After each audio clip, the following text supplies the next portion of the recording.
Hi అండి. ఈరోజు మీకోసం మా కథ. మరి కథలోకి వెళ్తే, హాయ్ అంది ఫోన్లో గొంతు. ఎన్నాళ్ళైనా ఆ గొంతు గుర్తే నాకు. పావని గొంతు పెగుల్చుకుని ఆ ఒక్క మాట అనగలిగాను. పర్వాలేదే, గుర్తుపట్టారేం? పేరు అడ్రస్ చెప్పుకోవాలేమో అనుకున్నాను. అవతల నుంచి నవ్వు. ఎక్కడి నుంచి? ఇండియా ఎప్పుడొచ్చావు? ఎక్కడున్నావు? ఈ ఊరొచ్చావా? ఉద్వేగం గొంతుని నొక్కేస్తుంటే పెగిల్చుకుని అన్నాను. అదంతా తర్వాత. ముందు మీ అడ్రస్ చెప్పు.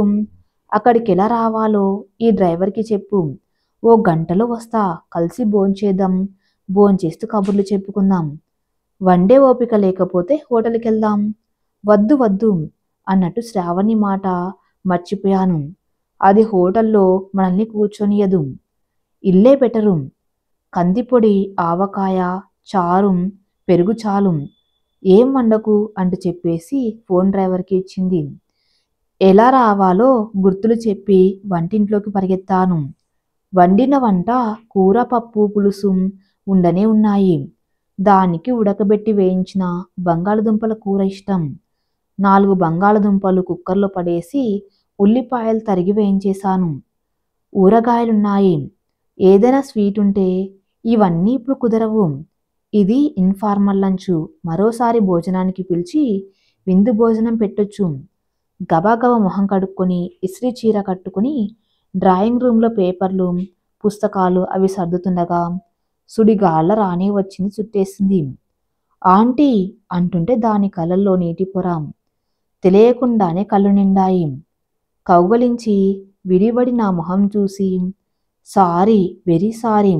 నాకు ఇక్కడికి వచ్చే వరకు, మా పద్మత్త చెప్పే వరకు మీ వారి సంగతి తెలియదు. సడన్గా పోయారటగా.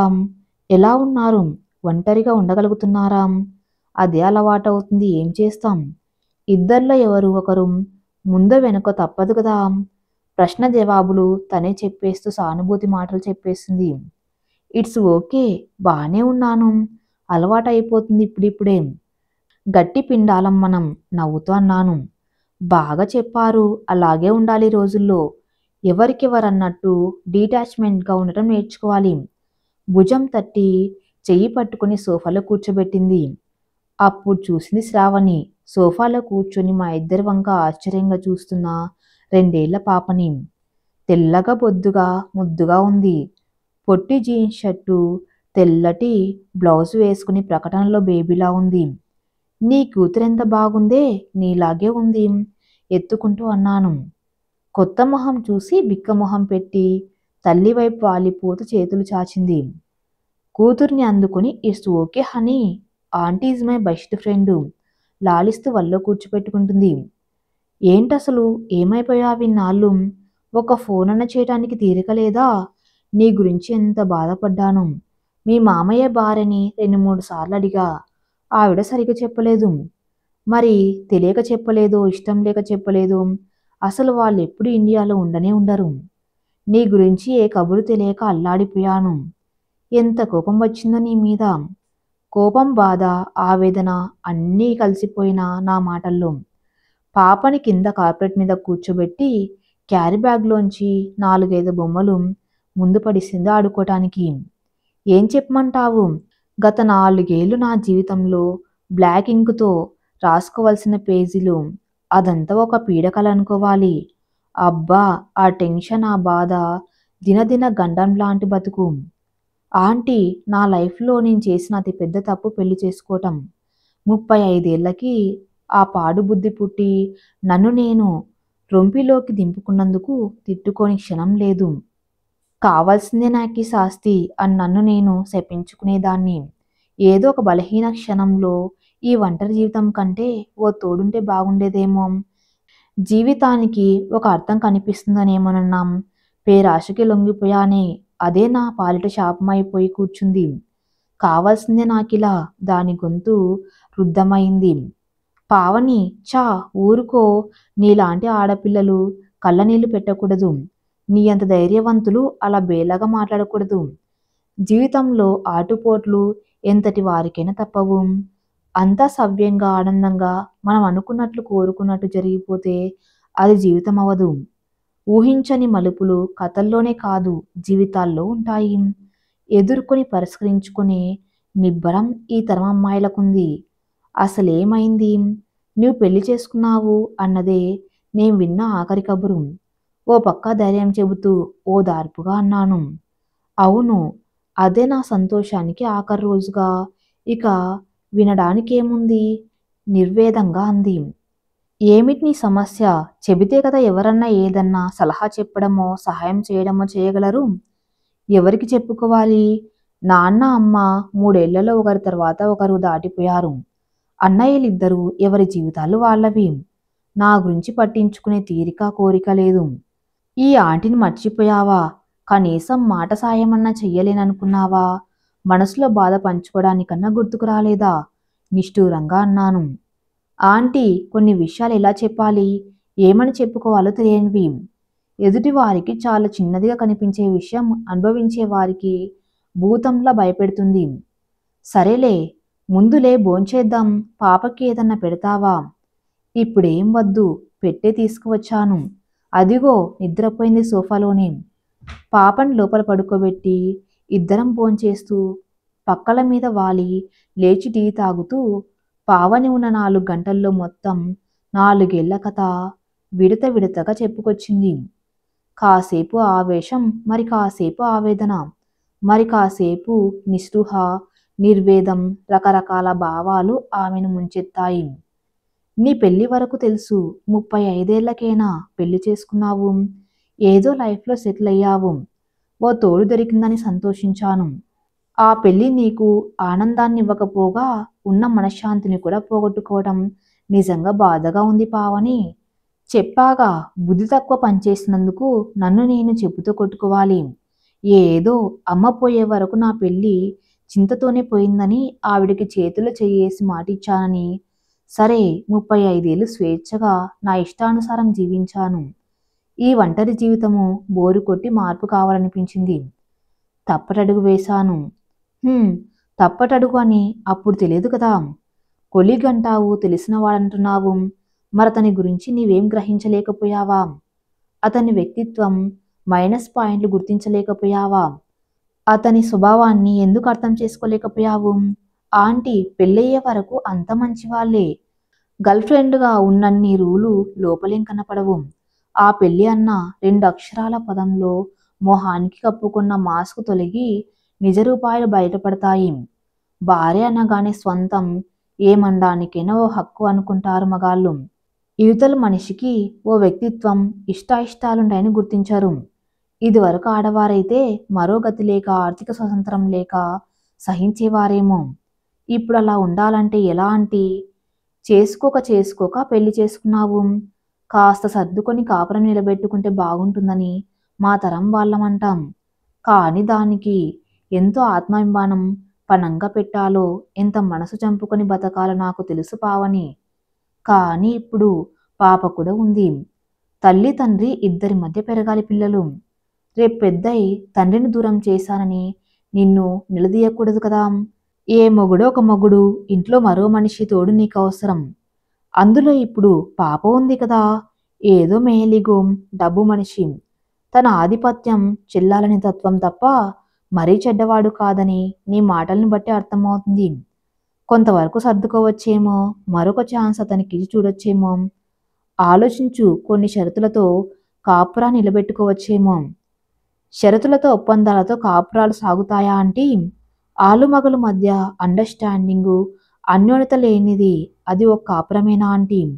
ఇద్దరం గిరి గీసుకుని ఒకరినొకరు గీత దాటరాదన్న ఆకాంక్షలతో ఓ ఇంట్లో కలిసి ఎలా బతకాలా ఆంటీ? ఇందుకోసమా ఇన్నేళ్లకి పెళ్లి చేసుకున్నది? అనురాగం, ఆప్యాయతలు లేని సంసారం కోసమా? నిష్ఠూరంగా అంది. చూడు పావని, దాంపత్య జీవితంలో స్త్రీ కోరుకునేది వేరు, పురుషులు కోరుకునేది వేరు. ఎవరో అదృష్టవంతులకి మాత్రం ఇద్దరి భావాలు కలబోసుకునే అవకాశం ఉంటుంది. అలా లేనప్పుడు 2 మార్గాలు. ఎవరిదో వారిది, లేదా రెండో వారి త్రోవలో పయనించడం. అవును, అలా తన మనసును దారి మళ్లించుకుని భర్త దారి వెళ్ళటం ఎప్పుడూ ఆడవాళ్ళవంతే. సర్దుకోవాల్సింది ఎప్పుడు భార్యలే. నిష్ఠూరంగా అంది. అలా అక్కర్లేదని ఈ తరం వాళ్ళు నిరూపిస్తున్నారనుకో. కానీ దానివల్ల వాళ్ళింకా సమస్యల్లో ఇరుక్కుంటూనే ఉన్నారు. ఏదో కాపురం సర్దుకుపోవటం నయమని ఒంటరి బతుకు బతకలేని వాళ్ళు ఈనాడు అనుకుంటూనే ఉన్నారనుకో. ఆంటీ ఏం చేయాలో తోచక అక్కడి నుంచి కాస్త ప్రశాంతత కోరుకుంటూ ఇక్కడికి వచ్చాను. ముఖ్యంగా మీరు సరైన ఆలోచన, సరైన నిర్ణయం సూచిస్తారని మీతో మాట్లాడడానికి వచ్చాను. అమ్మా నాన్న పోయాక ఇంకేముందక్కడ అని రాలేదు 4 ఏళ్ళు.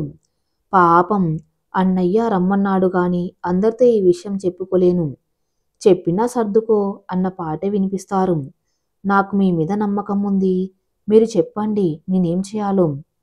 అతన్ని ఇంట్లో నుంచి పొమ్మన్నావు. ఎక్కడుంటున్నాడు? ఏం గొడవ పెట్టడం లేదు కదా? ఎక్కడో స్నేహితుడింట్లో ఉంటున్నాడట. బయటికి వెళ్ళిన తర్వాత గాని ఆయనకి జ్ఞానోదయం అవ్వలేదు. ఒకటే సంధి రాయబారాలు పంపిస్తున్నాడు స్నేహితుల ద్వారా. వాళ్ళంతా వచ్చి బాధపడిపోయారు. భార్యాభర్తల మధ్య గొడవలు సహజం. ఈ మాత్రానికే విడిపోవటం ఏమిటి అంటూ నన్ను ఊదరగొడుస్తున్నారు. నా శ్రేయోభిలాషులంటూ వచ్చి ఇద్దరిని సమాధానపరచడానికి ప్రయత్నం చేస్తున్నారు. అదంతా ఓ పెద్ద న్యూసెన్స్లా అనిపించి భరించలేక కొన్నాళ్ళు మనశ్శాంతితో ఉండాలని ఇండియాకి వచ్చాను. నన్నేం చేయమంటారు? ఎలాంటి నిర్ణయం తీసుకుంటే బాగుంటుందో మీరే చెప్పండి. ఇంకా డైవర్స్కి అప్లై చేయలేదు. ఇక్కడికొచ్చి వెళ్ళాక ఒక నిర్ణయం తీసుకుందామని ఆగాను. నా వైపు చూసింది చెప్పమన్నట్టు. పావని నీ వైపు నుంచి నీవు అతన్ని మర్చిపోవడానికి ఎప్పుడన్నా ప్రయత్నించావా? మంచిగా చెప్పి చూసావా? కాస్త నీవు తగ్గి ఉంటే అతను తగ్గి మారేవాడేమో.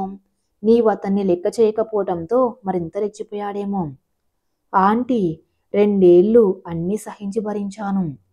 ఏ 2-3 నెలలు కాస్త తిన్నగా ఉన్నాడేమో.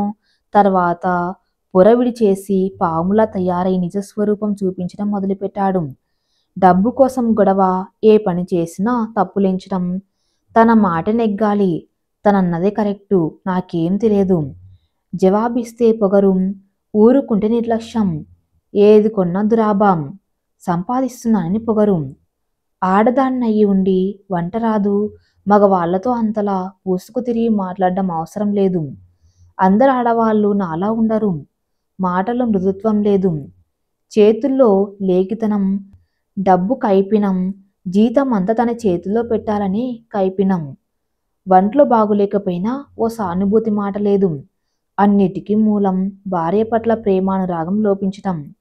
అలాంటి భర్తతో 2 ఏళ్ళు కాపురం చేశాను సర్దుకుంటూ. గొంతు రుద్దుమైంది. ఎవరిని లెక్క చేయకుండా తన స్వంత నిర్ణయాలు మంచైనా చెడైనా తీసుకుని దాని పర్యవసానం తను భరించగలిగే మనస్థైర్యం ఉన్న పావన్ని ఇంత బేలగా ఎప్పుడు చూడలేదు. చదువు విషయం, అమెరికా వెళ్ళటం, పెళ్లి చేసుకునే నిర్ణయం అన్నిట్లో ఎవరి మాట వినకుండా తనకు మంచిదని తోచింది చేసే పావని ఈనాడు ఈ పెళ్లి వలన పాపం ఎంత బేలగా అయిపోయింది. అలాంటి అమ్మాయికి తనలాంటి వాళ్ళివ్వగలిగిన సలహా ఏముంటుంది? సర్దుకొని బతుకని చెప్పడం ఎంతవరకు న్యాయం? అలా అని పిల్లని పెట్టుకుని ఒంటరిగా ఇంకా ఎంతో ఉన్న జీవితాన్ని ఈదగలదా? ఇన్ని ఏళ్ళు వచ్చి ఒక పిల్ల పుట్టి ఈ వయసులో ఇంకో పెళ్లి చేసుకోవటం అంత సులువా? చేసుకున్న పిల్లని స్వంత తండ్రిలా చూసుకోగలడా? మళ్ళీ ఇంకో వలయంలో చిక్కుకోవటం అవదాం? పావని ముందు 2 మార్గాలు. పిల్లల కోసం, తోడు కోసం తనతో కాంప్రమైజ్ అవ్వటం కొన్ని షరతులతో, లేదంటే విడిపోవడం. ఏది చెప్పాలి? తనలాంటి వారు తనపై ఇంత నమ్మకం, గౌరవం ఉంచిన ఆమెకు ఏం జవాబు చెప్పాలి? ఇద్దరి మధ్య వయసులో తల్లి కూతుర్లకు ఉండవలసినంత తేడా ఉంది. చిత్రంగా ఇద్దరి మధ్య ఇంత అనుబంధం ఏర్పడడం మాకే ఆశ్చర్యంగా ఉంటుంది. ఇంటర్ 2వ సంవత్సరం చదువుతుండగా పావన్ని ముందు చూశాను. మా పక్క అపార్ట్మెంటు కనుక్కొని వచ్చారా కుటుంబం. కొద్ది రోజుల్లోనే మా 2 కుటుంబాలు దగ్గరయ్యాం. వంటలు, పిండి వంటలు, ఇచ్చిపుచ్చుకోవడాలు, కలిసి బజారుకెళ్ళటం, సెలవులొస్తే కలిసి పేకాడడం. పిల్లలిద్దరూ ఆంటీ అంటూ చనువుగా వచ్చి పుస్తకాలు తీసుకువెళ్ళటం. పావని తల్లి కూతురు మాట విన్నప్పుడల్లా నా దగ్గరకొచ్చి కంప్లైంట్ చేస్తే ఇద్దరికి సంధి కూర్చటం, పావనికి నచ్చచెప్పటం. పావని ఇంటర్ తర్వాత ఇంజనీరింగ్ అయ్యి అమెరికా వెళ్తానంటే పెళ్లి చేసుకుని వెళ్ళమని తల్లి తండ్రి బలవంతం చేస్తే పావని మొండికేస్తే అమెరికా పంపమని తల్లి నిరాహార దీక్ష. ఇద్దరికి నచ్చెప్పి పెద్దవాళ్ళు మీరు మొండికేస్తే ఏదన్నా అఘాయిత్యం చేస్తుందేమోనని నచ్చచెప్పి వీసాకి పంపటం. సెలవులకు వచ్చినప్పుడల్లా ఆ తల్లిదండ్రులు పెళ్ళని పోరు. పావని నచ్చినవాడు దొరకలేదని ఇద్దరు వాదించుకోవటం. తండ్రికి హార్ట్అటాక్ వచ్చిపోవటం. కూతుర్ని జీవితంలో స్థిరపడమని తల్లి ఏడుపు. పావని చేత ఎలాగో అనిపించటం తల్లి పోవటంతో 10 ఏళ్ళు పావనికి నాకు మధ్య వయసు తేడా. మాయమై స్నేహితుల్లా మాట్లాడుకుంటూ పావని ప్రతి చిన్న విషయం తనకు చెప్పి సలహాలు అడగటం. పావని ఆఖరికి పెళ్లి చేసుకుందన్న కబురు తర్వాత 3-4 ఏళ్ళు ఏ కబురు లేదు. ఆఖరికి ఇలా పావని రావటం. ఇప్పుడేం చెప్పాలి? నెల రోజుల తర్వాత ఒక పెద్ద ఈమెయిల్ పంపింది పావని. మనసుని చంపుకొని వ్యక్తిత్వాన్ని పాడెక్కించేసి ఆత్మాభిమానానికి చితి పేర్చేసి అభిమానానికి తిలోదా కాల్చేసి కర్మకాండ పూర్తి చేసి ఆత్మాభిమానానికి చితి పేర్చేసి అభిమానానికి త్రిలోదకాలిచ్చేసి కర్మకాండ పూర్తి చేసి ఆత్మలేని శరీరంతో రాజీకి వచ్చేశాను. శ్రేయోభిలాషులందరి చూసినతో కాపురానికి ఓ అగ్రిమెంట్ రాయించుకున్నాను. షరతులతో గిరిగీసుకున్నాం. మనసులు కలవవు, మనుషులం కలిసి బతుకుతాం. ఓ కప్పు కింద కాపురం, వండుతాను పెడతాను, సగం జీవితం ఆయనకివ్వాలి. ఇల్లు ఆయన నడుపుతారు, నా దారికి అడ్డురారు, ఆయన దారికి నేనడ్డు రారాదు. పాప ఇద్దరిది. ఎవరెంత ప్రేమ వంతులేసుకుని ఇచ్చేది కాలం తేల్చేది. పెద్దయ్యాక పాప తూచుకొని తేల్చుకుంటుందేమో. ఆంటీ ప్రద్దానికి ఓ నెచ్చురేట్ పాయింట్ ఉంటుంది. ఆ స్థితికి వచ్చినప్పుడు నాకు ప్రశాంతత కావాలి. నేనింక దేనికోసం పోరాడి సాధించాలన్న తపన లేదు. హాయిగా నా పాపతో ఆడుకుంటూ దాని ముద్దు ముచ్చట్లు చూసుకుంటూ ప్రశాంతంగా బతకాలని ఉంది. వాదనలు వద్దు, దెబ్బలాటలు వద్దు. ఏదో ఉద్యోగం చేసుకుంటూ ఉద్యోగము వద్దు వదిలేసుకోవాలని ఉంది. కానీ ఉద్యోగం లేకుండా ఈ మనిషి ముందు ప్రతి రూపాయికి చెయ్యి చాపాలన్న ఆలోచన భయం అనిపించి ఉద్యోగం వదల్లేను. ఇంత వండి పడేసి పాపతోటే లోకంగా బతకాలన్న నిర్ణయానికి వచ్చాను. మీరంతా అన్నట్టు ఏదో ఒక మొగుడు ఇంట్లో మనిషి తోడు అవసరం. పాపకి ఒక తండ్రిగా అతన్ని భరించాలి అని నిర్ణయించుకున్నాను. ఈ సమాంతర రేఖలు కలవ్వు. కలవ్వని రైలు పట్టాల మీద రైలు వెళ్తూనే ఉంటుంది. ఈ జీవితము అలానే సాగిపోతుంది. ఆయనకు కావలసిన డబ్బు ఇచ్చేసి మిగతా సగం నాకు పాపకి.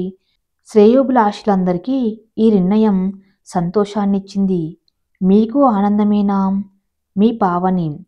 ఆనందమో బాధో, పావని పట్ల సానుభూతినో, పావని లాంటి అమ్మాయి ఎంత సంఘర్షణకి లోనై ఇలాంటి నిర్ణయం తీసుకున్నదన్న ఆలోచన మనసుని కలిచివేస్తుంది కాసేపు. కానీ సమాంతర రేఖలైన రైలు పట్టాలు కూడా ఒక పాయింట్లో కలవక తప్పదు. రైలు ప్రయాణించాలంటే కలుస్తూ విడిపోతూ మళ్ళీ కలవటం. రైలు పట్టాల నైజంలాగా కొన్నాళ్ళు ప్రయాణం సాగితే మనిషిలో ఆవేశాలు కావేశాలు ద్వేషాలు తగ్గుముఖం పట్టవచ్చు. మనసులు కలిసినా కలవకపోయినా సర్దుబాటు అలవాటు పడిపోయి జీవితం ఒడిదుడుకులు లేకుండా సాగిపోవచ్చు. మనిషి ఆశజీవి. ఆశ మనిషిని బతికిస్తుంది.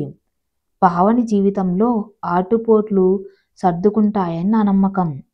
ఈ కథ ఇంతటితో సమాప్తం. మరిన్ని మంచి స్టోరీస్ కోసం నా ఛానల్ని ఫాలో అవుతూ ఉండండి. Thank you for listening.